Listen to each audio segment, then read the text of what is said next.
কোরআন মাজিদে তাদের সম্পর্কে আল্লাহ বলেছেন, ইন্নাল মুনাফিকিনা ফিদ দারকিল আসফালি মিনান নার, মুনাফিকদের অবস্থা কিয়ামতের দিন হবে জাহান্নামের অতল গহ্বরের স্থান হবে। জাহান্নামের সর্বনিকৃষ্ট স্থান দেওয়া হবে মুনাফিকদেরকে। আল্লাহর নবী রাহমাতুল লিল আলামিন ঘোষণা করেছেন, ইন্না ফি উম্মতি ইসনা আশারা মুনাফিকান লা ইয়াদখুলুনাল জান্নাতা ওয়া লা ইয়াজিদুনা রিহাহা হাত্তা ইয়ালিজাল জামালু ফি সাম্মিল খিয়াত আও কামা ক্বালা আলাইহিস সালাতু ওয়াসসালাম। হুজুর বলেন, আমার উম্মতের মধ্যে এমন 12 জন মুনাফিক আছে, ওরা জান্নাতে তো প্রবেশ করবে না, জান্নাতের খুশবু পর্যন্ত ওরা নাকের মধ্যে পাবে না। অথচ জান্নাতের খুশবু তারা ততক্ষণ পাবে না যতক্ষণ পর্যন্ত সূচের ছিদ্র দিয়া উট প্রবেশ না করবে। এর মানে সুয়ের ছিদ্র দিয়া উট যেমন প্রবেশ করা অসম্ভব, মুনাফিকের জন্য জান্নাতে যাওয়াও ঠিক সেরকম অসম্ভব। ঈমানের পথে অবিচল থেকে আমার মরণ যেন হয়। ঈমানের পথে অবিচল থেকে আমার মরণ যেন হয়। তোমারই কাছে মিনতি আমার,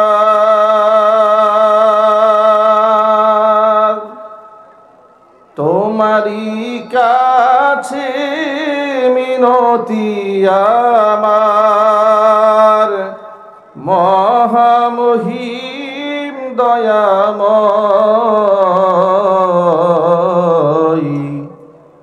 ঈমানের পথে অবিচল থেকে আমার মরণ যেন হয়। ঈমানের পথে অবিচল থেকে আমার মরণ যেন হয়। প্রতিদিন মিথ্যে মুখোমুখি হই, বেদিন ফাসেকেরা করে হইচই।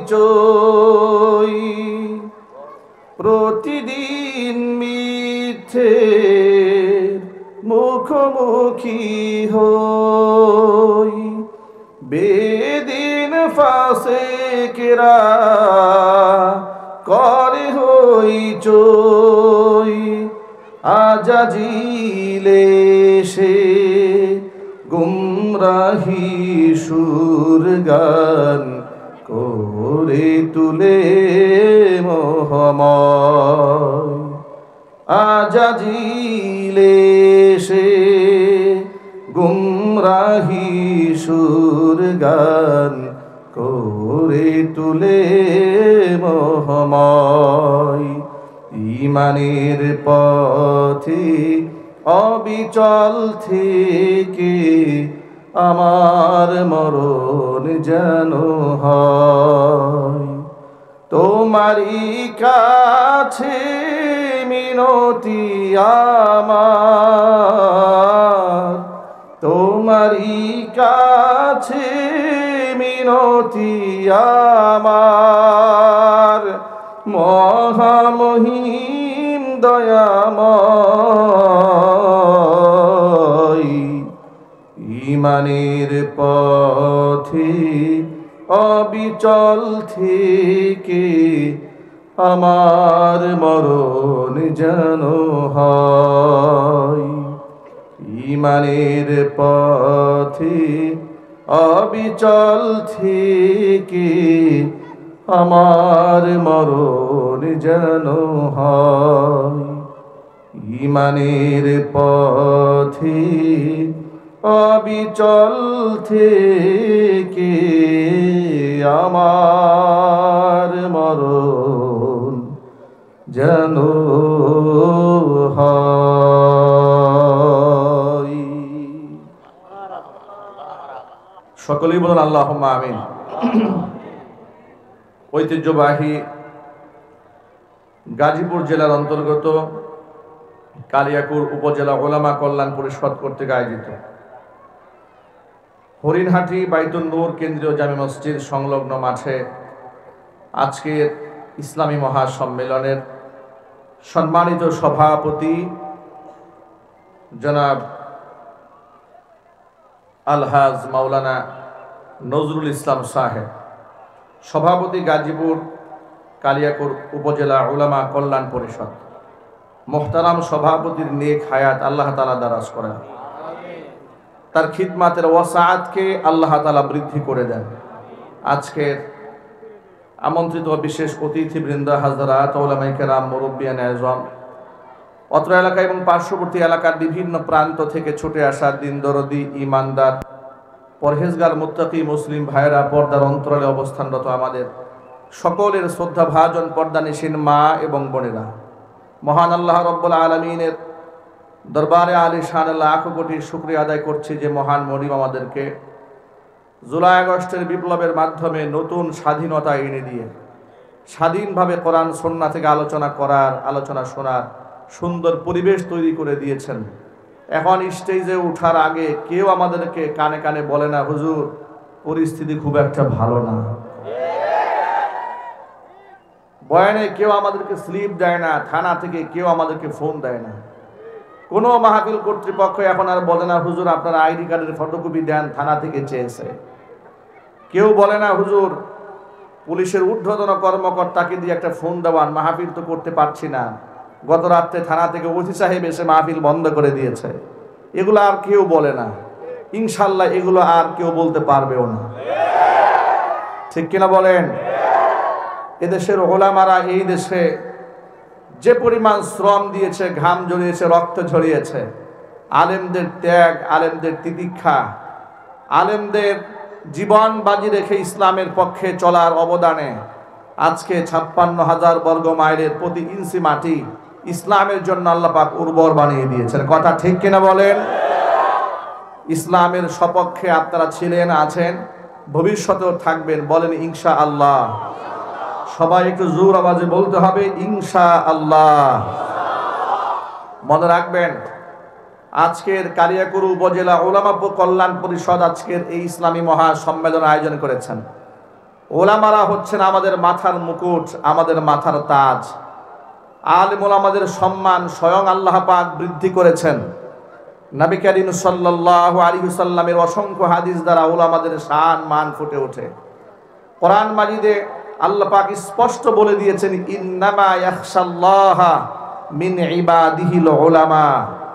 নিঃসন্দেহে আমার বান্দাদের মধ্যে আমি আল্লাহকে সবচাইতে বেশি ভয় করে চলে ওলামা সম্প্রদায়। জোরে কোন সুবহানাল্লাহ। ওলামাদের সম্মান আল্লাহর কাছে আছে না নাই? একটু জোর আওয়াজে বলতে হবে, আছে না নাই? আলেমদের সম্মান দুনিয়াতে নাই? কোরআনে আল্লাহর ওয়াদা আছে, ইয়ারফাইল্লাহুল্লাযীনা আমানু মিনকুম ওয়াল্লাযীনা উতুল ইলমা দারাজাত। তোমাদের মধ্যে যারা ঈমানদার আমি তাদের সম্মানকে বৃদ্ধি করে দেব। যাদেরকে ইলম দান করা হয়েছে, মানে যারা আলেম, তাদের মর্তবাকে আল্লাহ পাক অনেক উপরে উঠাই দিবেন। এটা আল্লাহ পাকের ওয়াদা। শুধু কি তাই, কোরআন মাজিদ আল্লাহ রাব্বুল আলামিন সূরা মারিয়ামের শেষ দিকে স্পষ্ট বলে দিয়েছেন, ইন্নাল্লাযীনা আমানু ওয়া আমিলুস সালিহাতি সায়াজআলু লাহুমুর রাহমানু উদ্দা। নিশ্চয়ই যারা ঈমান আনে এবং ভালো কাজ করে, মানুষের অন্তরে তাদের জন্য আমি আল্লাহ তাআলা ভালোবাসা সৃষ্টি করে দেই।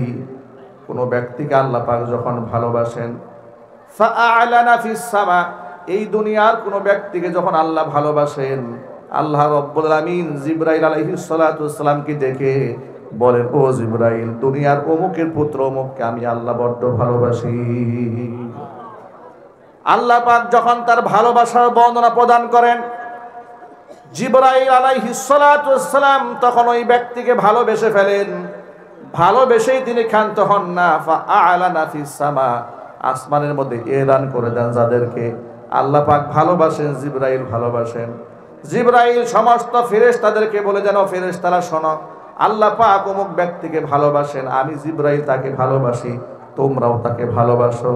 যেই ব্যক্তিকে আল্লাহ ভালোবাসেন, যেই ব্যক্তিকে জিবরাইল ভালোবাসেন, সমস্ত ফেরেশতা কুল যাকে ভালোবাসেন, ফায়ুদাউ লাহুল কাবুলু ফিল আরদি, হাদিস শরীফের মধ্যে এসেছে, তখন জমিনের মধ্যে আল্লাহ পাক তার একটা মাকবুলিয়ত, একটা গ্রহণযোগ্যতা সৃষ্টি করে দেন। এই জমিনের মানুষগুলো তখন তাকে ভালোবাসতে থাকে। একটু জোরাও যখন সুবহানাল্লাহ। আলেমুল আমাদের এই শান আল্লাহ পাক দুনিয়াতে দান করেছেন। আলেমদের পকেটে কারি কারি টাকা না থাকতে পারে, আলেমরা শিল্পপতি না হতে পারে, কারণ দুনিয়ার এই চাকচিক্য তো একেবারেই ক্ষণস্থায়ী, চিরস্থায়ী সুখ তো জান্নাতে, ঠিক কিনা বলেন?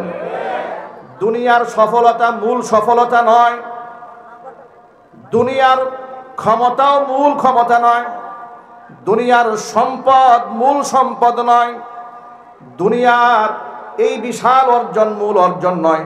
দুনিয়াতে doctor, engineer, lawyer, barrister, professor, বড় আলেম, মুফতি, মুহাদ্দিস, বড় বক্তা হয়ে যাওয়া মূল চাবিকাঠি নয়। আল্লাহর কসম এটা মূল সফলতা নয়। আজকে আমার বয়ান শোনার জন্য হাজার মানুষ জমা হয়ে যায়, আল্লাহর কসম এটা মূল সফলতা নয়। মূল সফলতা কোনটা? মূল সফলতা হচ্ছে আল্লাহ পাক স্পষ্ট বলে দিয়েছেন, কুল্লু নাফসিন দায়িকাতুল মাউত ওয়া ইন্নামা তুওয়াফাউনা উজুরাকুম ইয়াওমাল কিয়ামাহ ফামান যুহজিহা আনিন নারি ওয়া উদখিলাল জান্নাতা ফাকাদ ফাজ। প্রতিটা প্রাণীকে মৃত্যুর স্বাদ আস্বাদন করতে হবে। দুনিয়া থেকে তার মৃত্যু হয়ে যাওয়ার পর যেই ব্যক্তিকে জাহান্নামের আগুন থেকে মুক্ত করে জান্নাতে ঢুকায় দেওয়া হবে, আল্লাহ পাক বলেন ওই ব্যক্তি সফল। জোরে জোরে বলেন সুবহানাল্লাহ। দুনিয়ার সফলতা মূল সফলতা নয়, দুনিয়ার অর্জন মূল অর্জন নয়, মূল অর্জন হচ্ছে আখিরাতের অর্জন। আল্লাহ পাক যদি কিয়ামতের দিন বলেন যে আমি তোরে মাফ করে দিলাম, আমি তোকে জান্নাত দিয়ে দিলাম, এর চেয়ে বড় সফলতা কিছু হতে পারে না। আমরা দুনিয়ার সফলতা চাই না, আমরা পরকালীন সফলতা চাই। কারা কারা পরকালীন সফলতা চান? হাত দেখান। আল্লাহ কবুল করেন, জোরে কোন আমিন। হাত নামা। প্রিয় ভাইয়েরা আমার, দুনিয়াতে হক্কানি আলেম উলামা, পীর বুজুর্গ যারা হয়, তাদের বিরাট সম্মান আল্লাহ পাক দান করেন। তারা নিজেদেরকে সব সময় আড়াল করতে পছন্দ করেন, মানুষের সামনে বড় করে তোলা হোক এটা তারা পছন্দ করেন না, এটা তারা চান না, এটা তাদের মেজাজ হয় না। আল্লাহর ওলিরা সব সময় নিজেকে লুকায় রাখেন, আল্লাহর ওলিরা কোনোদিন নিজেকে বড় মনে করে না, ঠিক কিনা বলেন? ইমাম আহমদ ইবনে হাম্বল রাহমাতুল্লাহি আলাইহির নাম শুনেছেন আপনারা? কারা কারা শুনছেন? হাত দেখি তো ভাই। মাশাআল্লাহ। ইমাম আহমদ ইবনে হাম্বল রাহমাতুল্লাহি আলাইহি কত বড় মাপের আলেম ছিলেন, কত বড় ফকিহ ছিলেন। পৃথিবীতে মাকবুল 4টা মাযহাব আছে, প্রসিদ্ধ। কয়টা? আরো যদি বলেন। 4টা প্রসিদ্ধ মাযহাবের মধ্যে হাম্বলি মাযহাবের নাম শুনেছেন না? এই হাম্বলি মাযহাবের ইমাম যিনি, তিনি হচ্ছেন ইমাম আহমদ ইবনে হাম্বল। তার লিখিত মুসনাদে আহমদ কিতাবের মধ্যে, একটা কিতাবের মধ্যে তিনি হাদিস জমা করেছেন 50,000। জোরে বলেন সুবহানাল্লাহ। কত বড় মাপের একজন মুহাদ্দিস, কত বড় মাপের একজন ফকিহ, কত বড় মাপের একজন আল্লাহর ওলি ইমাম আহমদ ইবনে হাম্বল রাহমাতুল্লাহি আলাইহি 50,000 হাদিস এক কিতাবে জমা করেছেন। অথচ নিজেকে তারা কিছুই মনে করতেন না। আর আমরা 2টা চটি বইয়ের মধ্যে 2টা বাংলা তরজমা পড়ছে হাদিসে, এর গরমে এলাকায় ইমাম সাহেব থাকতে পারে না। কথা ঠিক কিনা বলেন? গার্মেন্টসে চাকরি করে, কে যেন বুঝাই দিছে যে আমিন জোরে পড়তে হবে, এটা বাংলা তরজমার মধ্যে পড়েছে, বুখারী শরীফের আছে। এইটা তরজমা দেখার পর থেকে এখন উনি মনে মনে বলে, হুজুররা কি পড়ে আর কি পড়ায়, আমার চাইতে বড় মুফতি কি আর আছে, বড় মুহাদ্দিস আর আছে? হুজুররা 12 বছর কি লেখাপড়া করলো, উনি চটি বই পড়ে তার ইলমের গরমে গার্মেন্টসের কর্মীরা ঠিক থাকতে পারতেছে না। প্রায় সময় ঝগড়া লেগে যায়, কথা বলতে হবে, ঠিক কিনা বলেন? অথচ আল্লাহর ওলি ইমাম আহমদ ইবনে হাম্বল এত বড় মাপের একজন আলেম, তিনি সফরে যাচ্ছেন, এমন সময় কোনো একটা মসজিদে এশারের নামাজ জামাতের সাথে আদায় করেছেন। বাহিরে প্রচন্ড শীত, তো তার কাছে পর্যাপ্ত পরিমাণ শীতের কাপড় চাপড় নাই। আল্লাহর ওলিরা তো সিমসাম জীবনযাপন করতেন, তো খুব শীত। তিনি মসজিদে জামাতে এশারের নামাজ পড়ে মসজিদের এক কর্নারে বসে তিনি জিকির আজকার করছেন, তাসবিহ তাহলিল করছেন। মনে মনে সিদ্ধান্ত নিলেন যে আমি রাতটা এখানে ইবাদত করে কাটিয়ে দিই, সকাল হলে ফজর পরে এখান থেকে বিদায় হয়ে যাব। মুয়াজ্জিন সাহেব আসলেন, দেখেন একটা মুরব্বী বসে আছেন। মুয়াজ্জিন সাহেব মুরব্বীকে বলছে, মুরব্বী আপনি বের হন মসজিদ থেকে, নামাজ শেষ হয়েছে না? বলে নামাজ শেষ হয়েছে। তো নামাজ তো শেষে বসে আছেন কেন? মুরব্বী বললেন, দেখুন আমি তো পথিক মুসাফির, তা আমি নিয়ত করেছি যেহেতু বাহিরে প্রচন্ড ঠান্ডা, রাতটা এখানে সারা রাত আমি ইবাদতে কাটাই, ফজরের নামাজটা জামাতে পড়ে এখান থেকে বের হয়ে যায়। বেচারা মুয়াজ্জিন তাকে চিনে নাই। আর তিনি এমন লোক না নিজের পরিচয় দেখাবেন, হেডাম দেখাবেন। ইদানিং তা আমাদের মধ্যে এমন আত্মহমিকা, দাম্ভিকতা, কিছুতেই কিছু হলে বলে, এই মিয়া আমার চেনেন আপনি, আমি কে? কথা বলে না কেন? বক্তা স্টেজে বয়ান করতেছে, বক্তার সামনে থেকে মাইক কেড়ে নিয়েছে, এমন বেয়াদব এই দেশে আছে না নাই? চিল্লায় বলতে পারছে না নাই? মুসলমানের ঘরে জন্ম নিয়েছে, ওরা মুসলমান হতে পারে নাই। এগুলো মুনাফিক। এগুলো কি চিল্লায় বলেন? আল্লাহর হাবিব বলেছেন, আল্লাহর নবী বলেছেন, মাল্লাম ইয়ারহাম সগীরানা ওয়া লাম ইউক্কির কাবীরানা, যেই ব্যক্তি আমার ছোটকে স্নেহ করে না, বড়কে সম্মান দেয় না, আলেমদের ইজ্জত যারা দেয় না, নবীজি সাল্লাল্লাহু আলাইহি সাল্লাম বলেছেন ওরা মুসলমানের ঘরে জন্ম নিলে ওরা আমি নবীজির উম্মত হতে পারে না। আল্লাহর কসম, মুনাফিক যদি বর্তমানে চিহ্নিত করা যেত, ১৫০০ বছর আগে মুনাফিকদের জানাজা পড়তে আল্লাহ তার রাসূলকে নিষেধ করেছেন। সাহাবায়ে কেরাম মুনাফিকদের জানাজা পড়তেন না, মুনাফিকদের জানাজা আল্লাহর নবী পড়তেন না। যদি ওহির মাধ্যমে নিশ্চিত হওয়া যেত, যেহেতু নবুয়তের দরজা বন্ধ হয়ে গেছে, ওহির দরজা বন্ধ হয়ে গেছে, আমরা কনফার্ম কোনো ব্যক্তিকে সরাসরি মুনাফিক বলতে পারি না। তবে মুনাফিকদের কিছু আলামত কিছু লোকের মধ্যে আমরা দেখতে পাই। যদি কনফার্ম হওয়া যেত, এই যে জানাজার যে আনুষ্ঠানিকতা গোটা বাংলাদেশে আছে, আস্তিক নাস্তিক, নামাজি বেনামাজি, কোরআনের বিরুদ্ধাচরণ করেছে, আলেমদেরকে মৌলবাদ বলে গালি দিয়েছে, জঙ্গিবাদ বলে গালি দিয়েছে, এই রকম লোক এরা যদি মারা যেত, উলামায়ে কেরাম সংঘবদ্ধ ফতোয়া দিতেন ওর জানাজা পড়া জায়েজ নাই। কথা বলতে হবে, ঠিক কিনা? কিন্তু যেহেতু আমার কাছে আপনার কাছে নতুন করে আর ওহী আসে না, এই জন্য বলা যায় না। কিন্তু আলামত দেখে বোঝা যায় এর জানাজা পড়া যে কথা, না পড়াও একই কথা। ভাইরা আমার, এই জন্য মুনাফিক হওয়া যাবে না। মুনাফিক ইসলামের সবচাইতে বড় ক্ষতি করেছে যুগ যুগ ধরে। মুনাফিক কাকে বলে শোনেন? মুনাফিক অন্তরে ইসলাম বিরোধিতা লালন করে, কিন্তু বাহ্যিকভাবে মুসলমানদের কাছে বোঝায় আমি মুসলমান। ঠিক কিনা বলেন? এরকম লোক সমাজে আছে না নাই? কোরআন মাজিদে তাদের সম্পর্কে আল্লাহ বলেছেন, ইন্নাল মুনাফিকিনা ফিদ দারকিল আসফালি মিনান নার, মুনাফিকদের অবস্থা কিয়ামতের দিন হবে জাহান্নামের অতল গহ্বরের স্থান হবে। জাহান্নামের সর্বনিকৃষ্ট স্থান দেওয়া হবে মুনাফিকদেরকে। আল্লাহর নবী রাহমাতুল লিল আলামিন ঘোষণা করেছেন, ইন্না ফি উম্মতি 12 মুনাফিকান লা ইয়াদখুলুনাল জান্নাতা ওয়া লা ইয়াজিদুনা রিহাহা হাত্তা ইয়ালিজাল জামালু ফি সাম্মিল খিয়াত আও কামা ক্বালা আলাইহিস সালাতু ওয়াসসালাম। হুজুর বলেন, আমার উম্মতের মধ্যে এমন 12 জন মুনাফিক আছে, ওরা জান্নাতে তো প্রবেশ করবে না, জান্নাতের খুশবু পর্যন্ত ওরা নাকের মধ্যে পাবে না। অথচ জান্নাতের খুশবু তারা ততক্ষণ পাবে না যতক্ষণ পর্যন্ত সূচের ছিদ্র দিয়া উট প্রবেশ না করবে। এর মানে সুয়ের ছিদ্র দিয়া উট যেমন প্রবেশ করা অসম্ভব, মুনাফিকের জন্য জান্নাতে যাওয়াও ঠিক সেরকম অসম্ভব। আমরা কি মুনাফিক হয়ে মরতে চাই? চিল্লায় বলো, মুনাফিক হয়ে মরতে চাই? তাহলে আলেমদেরকে ইজ্জত দিতে হবে, সম্মান দিতে হবে। উলামারা নবীগণের ওয়ারিস। উলামারা কাদের ওয়ারিস? নবীগণের ওয়ারিস। এই কথা যেন মনে থাকে, বলেন ইনশাআল্লাহ। আরো জোরে কোন ইনশাআল্লাহ। ভাইরা আমার, তো ইমাম আহমদ ইবনে হাম্বল সাধারণ বেশে মসজিদে বসে আছেন।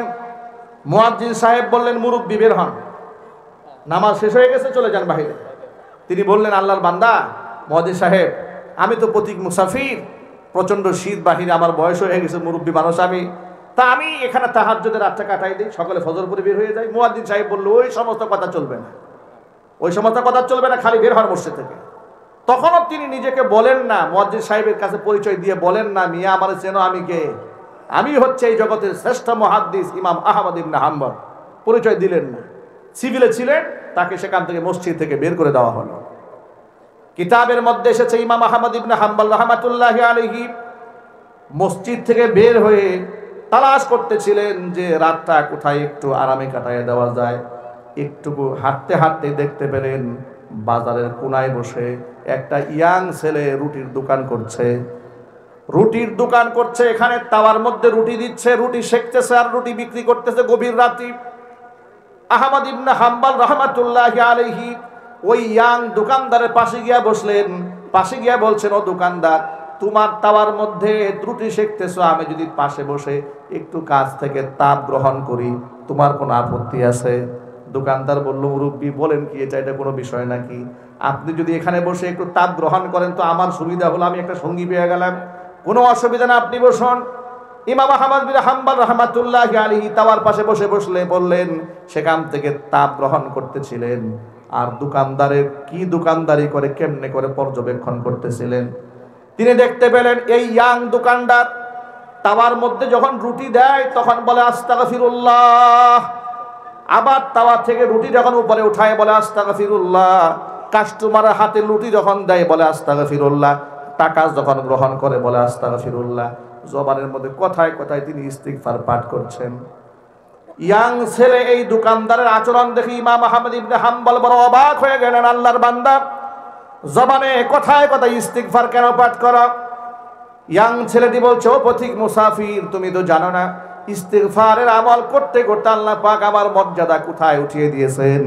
এই জবান থেকে যে দুয়াই করি না কেন, দোয়া করতে দেরি হয়, আল্লাহর কাছে কবুল হতে দেরি হয় না। আল্লাহ তাআলা আমাকে মুস্তাজাব দাওয়া বানিয়ে দিয়েছেন।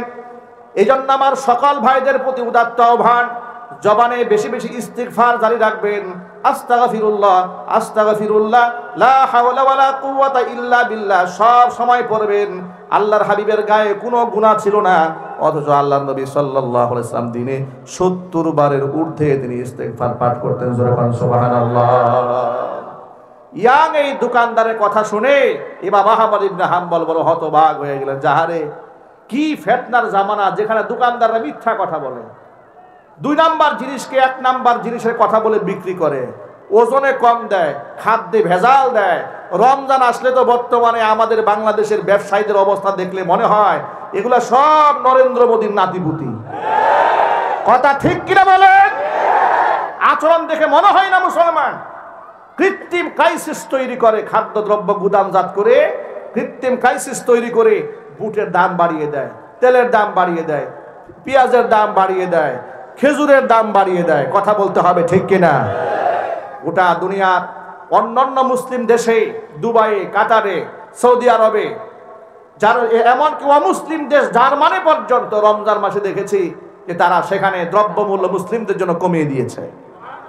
একমাত্র আশ্চর্য দেশ মুসলমানদের দেশ বাংলাদেশ, যে দেশে রমজান মাসে দ্রব্যমূল্য বাড়িয়ে দেওয়া হয়।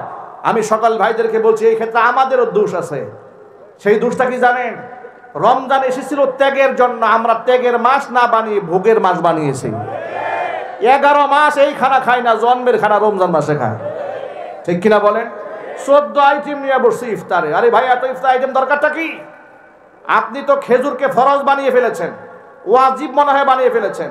বুট না খাইলে যে আপনার সংসার চলবে না, এমন একটা অবস্থা। মুড়ি ভাজি না খাইলে মনে হয় তার রোজাই হয় নাই। এই যে আপনার যে চাহিদাটা, এর তো দোকানদার বুঝে ফেলেছে। দোকানদার তো বুঝে এরা রোজা না খাইলে কি হবে, ইফতার বাদ দিবে না। কথা বলে না কেন? রোজা না করলে কি হবে? ইফতার বাদ দিবে না। পুরান ঢাকায় এক ভদ্রলোক নাকি বলতেছে যে, তুমি বসছো কেন? তুমি তো রোজা রাখো নাই। কয়, মিয়া সাহেব রোজা রাখি নাই তো কবিরা গুনাহ একটা করছি, এখন ইফতার না খেয়ে রাখি কাফির হবো নাকি? এখন আমি উনি ইফতার খেয়ে ফেলবে। দেখবেন বেরোজাদারের ইফতারের জ্বালায় রোজাদার ইফতার খাওয়ার সুযোগ পায় না। প্রিয় ভাইরা, এজন্য সকল ভাইদেরকে বলছি, দেখুন নবী করিম সাল্লাল্লাহু আলাইহি ওয়াসাল্লাম বলেছেন, ইউহশারুত তুজ্জারু ইয়াউমাল কিয়ামাতি ফুজ্জারান, ব্যবসায়ীদেরকে কিয়ামতের দিন পাপিষ্ঠদের কাতারে দাঁড় করে দেওয়া হবে। চিৎকার দেবেন নাউজুবিল্লাহ। ইল্লা মানিত্তাকা ওয়া সাদাকা, তবে যারা তাকওয়া অবলম্বন করেছে, সততা অবলম্বন করেছে, আমানতদারিতা রক্ষা করেছে, তাদের আবার বিরাট সম্মান। আত্তাজিরুস সাদুকুল আমিন মান নাবিয়্যিন ওয়াস সিদ্দিকিন ওয়াস শুহাদা, সত্যতাবাদী আমানতদার ব্যবসায়ীদের হাসর হবে নবীদের সাথে। আরো যদি বলেন সুবহানাল্লাহ। এই জন্য ব্যবসায়ী ভাইরা কৃত্রিম ক্রাইসিস তৈরি করবেন না, খাদ্যে ভেজাল দেবেন না, 2 নম্বর জিনিসকে 1 নাম্বার বলে বিক্রি করবেন না, কসম কেটে মিথ্যা কথা বলবেন না। যদি সত্যবাদী হয়ে থাকেন, কিয়ামতে আপনার হাসর হবে নবীদের সাথে। চিৎকার দেবেন সুবহানাল্লাহ। মূল কথায় ফিরে আসি। আহমদ ইবনে হাম্বল এই ইয়াং ছেলের কথা শুনে হতবাক হয়ে গেল। এ কেমন দোকানদার, কথায় কথায় ইস্তেগফার পাঠ করে। দোকানদার বলে, আল্লাহর বান্দা, আমি আমার জবানে প্রতিনিয়ত ইস্তিগফারের আমল করার কারণে আল্লাহ আমার সম্মান এত এত উপরে উঠিয়ে দিয়েছে। জবানে দোয়া করতে দেরি হয়, আল্লাহ পাক কবুল করতে দেরি করেন না। তবে মুসাফির, আমার মনে একটা কষ্ট আছে, একটা কষ্ট আছে। সব দোয়া আল্লাহ কবুল করেছেন, একটা দোয়া কেন যেন এখনো কবুল হয় নাই। আহমদ ইবনে হাম্বল জিজ্ঞেস করলেন, আল্লাহর বান্দা, কোন দোয়া তোমার কবুল হয়নি? ছেলেটি বলে, আহমদ ইবনে হাম্বল রাহমাতুল্লাহি আলাইহি নামক এই অঞ্চলের শ্রেষ্ঠতম একজন মুহাদ্দিস আছে, বড় বুজুর্গ আলেম আছে। আমি আল্লাহর কাছে দোয়া করেছি, রব্বুল আলামিন আমার জীবনে একটা বার হলেও যেন ইমাম আহমদ ইবনে হাম্বলের সাক্ষাৎ পাই। যদি কোনোদিন তারে দেখতে পারি, তাকে বুকের সাথে আলিঙ্গন করে কপাল ধরে একটা চুমা দিতে চাই। এই দোয়াটা কবুল হয় নাই, বাকি যত দোয়া আছে সব আল্লাহ পাক কবুল করে নিয়েছেন। এতক্ষণ পর্যন্ত যিনি নিজেকে আড়াল রেখেছিলেন, যুবকের কথা শুনে নিজেকে আর লুকিয়ে রাখতে পারলেন না, দাঁড়িয়ে বললেন, ও যুবক, যে ইমাম আহমদ ইবনে হাম্বলকে দেখার জন্য তুমি আল্লাহর কাছে দোয়া করেছিলে, আল্লাহ পাক ওই ইমাম আহমদ ইবনে হাম্বলকে তোমার রাতের সাথী হিসেবে তোমার দোকানের মধ্যে আল্লাহ নিজে পাঠিয়ে দিয়েছে। পরিচয় দিলেন, বুকের সাথে আলিঙ্গন করলেন, কপাল ধরে চুমো খেলেন, আল্লাহ পাকের শুকরিয়া আদায় করলেন। ঘটনা থেকে কয়েকটা শিক্ষা পাওয়া যায়। 1 নাম্বার শিক্ষা হচ্ছে, নিজেকে কখনো বড় করতে নাই। আল্লাহর ওলিরা নিজেকে কোনোদিন বড় মনে করে নাই, কোনোদিন নিজেকে অহংকার করে মানুষের সামনে উপস্থাপন করে নাই।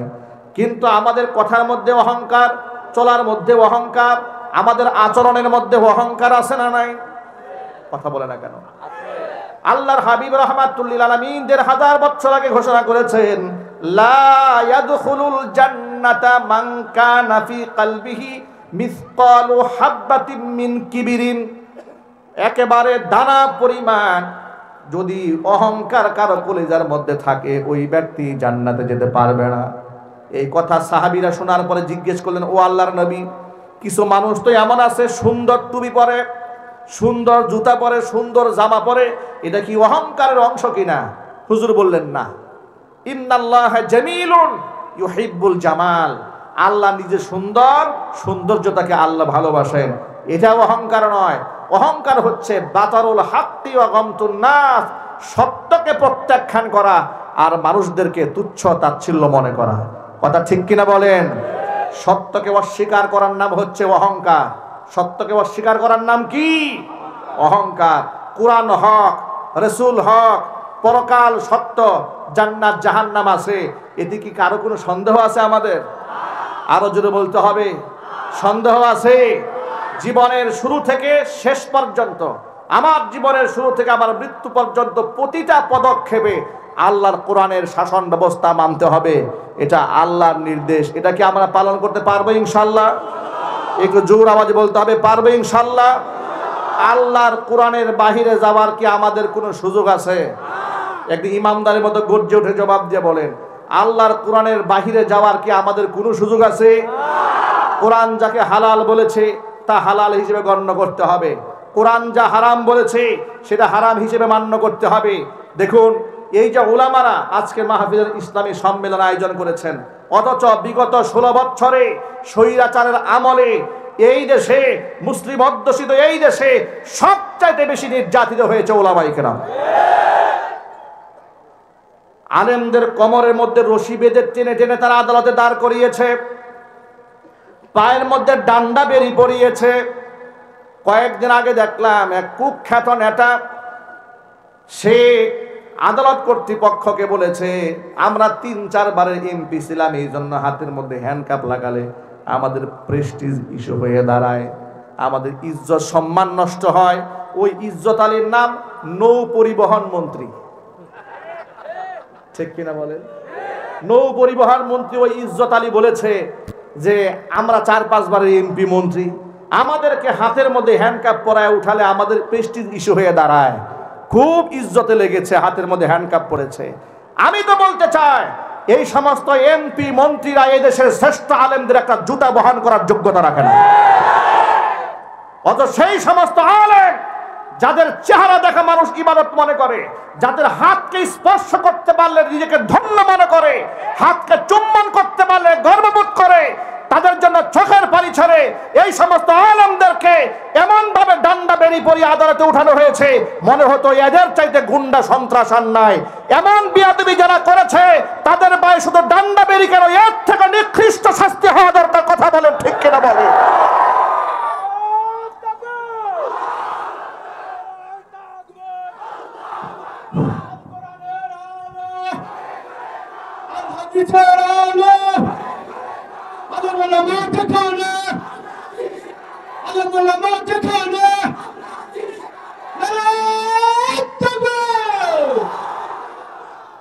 আলেমদেরকে মানুষ কত ভালোবাসে। করোনাকালীন সময়, ফুল লকডাউনের সময়ে আলেম মারা গেছে, জানাজার নামাজ পড়ার জন্য লাখো মানুষ ময়দানে জমা হয়ে গেছে, ঠিক কিনা বলেন? বরং লকডাউনের সময় তো এমন হয়েছে, স্বামী মারা গেছে, স্ত্রী দেখতে আসে না, বাবা মারা গেছে, সন্তান লাশ ছয় না, ঠিক না বে ঠিক? ওই সময় জুবাইর আহমদ আনসারী রহমাতুল্লাহি আলাইহি মারা গেলেন, জানাজার নামাজে লাখো মানুষের ঢল নামলো, টেলিভিশনে আলেমদের সমালোচনা করা হলো, বলা হলো সব মৌলবাদী দেশটাকে শেষ করে দিয়েছে। ভাইরা আমার, তোমাদের জানাজার মধ্যে টর্চ লাইট দিয়া লোক খুঁজে পাও না, আর আলেমদের জানাজার নামাজের মধ্যে পুলিশ দিয়া বাধা দিয়া লোক ঠেকায় রাখতে পারো না। পার্থক্য তো এখানে। শহীদ আল্লামা দেলওয়ার হোসেন সাঈদী রহমাতুল্লাহি আলাইহি জানাজার নামাজটা ঢাকা শহরে পড়ার জন্য আবামর জনসাধারণ চোখের পানি ফেলেছে। উনি তো শুধুমাত্র একটা জামাত ইসলামের নেতাই ছিলেন না, উনি তো একজন বড় আলেম ছিলেন, একজন বক্তা ছিলেন, একজন দায়ী ছিলেন। তার ওয়াজ শুনে নাই, সে হোক আওয়ামী লীগ, হোক বিএনপি, হোক জামাত, হোক জাতীয় পার্টি, এদেশের কোটি কোটি মানুষ সাঈদী সাহেবের ওয়াজ শুনেছে। এমন একজন সম্মানিত লোককে তোমরা জানাজা পর্যন্ত পড়তে দাও না, ইতিহাস আমরা ভুলে যাই না। আমার মতো লোককে তোমরা গাজীপুরের মাহফিল মঞ্চ থেকে নামিয়ে ককটেল মামলা দিয়ে 1 নাম্বার আসামি, বিএনপির মামলার আমাকে দিয়ে, হাসান সরকারকে 7 নাম্বার আসামি দিয়ে আমার 1 নাম্বার দিয়ে আদালতে তোমরা তুলেছিলে। মামলা দিয়েছিল, আমার পকেটের মধ্যে 16টা ককটেল পাওয়া গেছে। তোমরা আমাদের হাতে গরুর রশি দেয়া বেঁধে আমাদেরকে কোর্টে হাজির করেছিলে। ইতিহাস আমরা ভুলে যাই নাই। বিনা নোটিশে তোমরা আমাদের মসজিদ থেকে তাড়িয়ে দিয়েছিলে। ইতিহাস ভুলে যায় নাই। আগামীর ভবিষ্যতে আলেম ওলামাদের সাথে এহেন আচরণ যারা করবে, গোটা উম্মতে মুসলিমা তাদের বিরুদ্ধে জিহাদের ঘোষণা দিয়ে প্রস্তুত থাকতে হবে।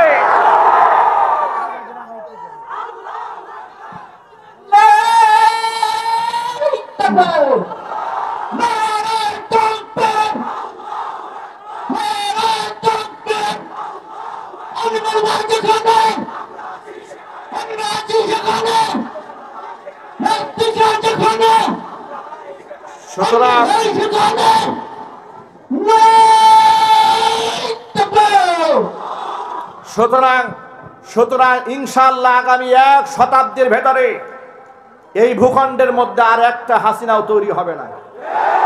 কথা পরিষ্কার। আমি আবার বলছি, পৃথিবীর ইতিহাস সাক্ষী, স্বৈরাচারী হাসিনা এদেশের ইসলাম পন্থীদের সাথে যে আচরণ করেছে, ফেরাউনও সে আচরণ করে নাই। মুসলমানদের পরিচয় দিয়ে এদেশের আলেমদেরকে হত্যা করে রক্ত নিয়ে জাতীয় সংসদ দাঁড়িয়ে যে মহিলা তামাশা করেছে, অন্ততপক্ষে আর যাই হোক এমন স্বৈরাচারীর পক্ষে টু শব্দ করবে এমন মুসলমান ভূখণ্ডে থাকতে পারে না। আপনারা ঐক্যবদ্ধ ছিলেন, ভবিষ্যতে ঐক্যবদ্ধ থাকতে হবে। এদেশ ইসলামের দেশ, এদেশ কোরআনের দেশ, এদেশে আলেম ওলামাদের দেশ। ঐক্যবদ্ধ থাকতে হবে। ইসলাম বিদ্বেষী কোন ব্যক্তি বাংলার জমিন আমরা বরদাস্ত করব না। আপনারা রাজি আছেন কিনা? দুহাত দেখতে চায়। আল্লাহ রাব্বুল আলামিন আমাদের সকলকে ঐক্যবদ্ধ থাকার তৌফিক দান করেন। জোরে কোনা আমিন। ওয়া আখিরু দাওয়ানা আনিল হামদুলিল্লাহি রাব্বিল আলামিন।